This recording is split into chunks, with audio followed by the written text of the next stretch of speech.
আরেকজন প্রশ্ন করেছেন, আমার প্রশ্ন হলো, আমার শ্বশুর শাশুড়ি চায় আমি উনাদের কাছে থাকি, কিন্তু আমার স্বামী পারিবারিক বিবাদে সে চায় না আমি তাদের সাথে থাকি। আমি যদি আমার শ্বশুর শাশুড়ির অমতে স্বামীর সাথে চলে যাই, এতে কি আমার অথবা আমার স্বামীর কোনো গুনাহ হবে? এখানে শ্বশুর শাশুড়ি আর স্বামীর কথাই প্রাধান্য পাবে স্ত্রীর উপরে।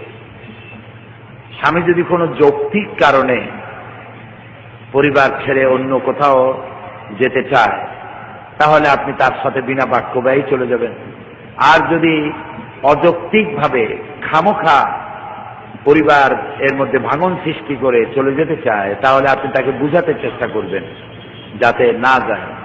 আপনি যদি এতে সক্ষম না হন, সবশেষে স্বামীর অনুসরণই করতে হবে, তার আনুগত্যই করতে হবে।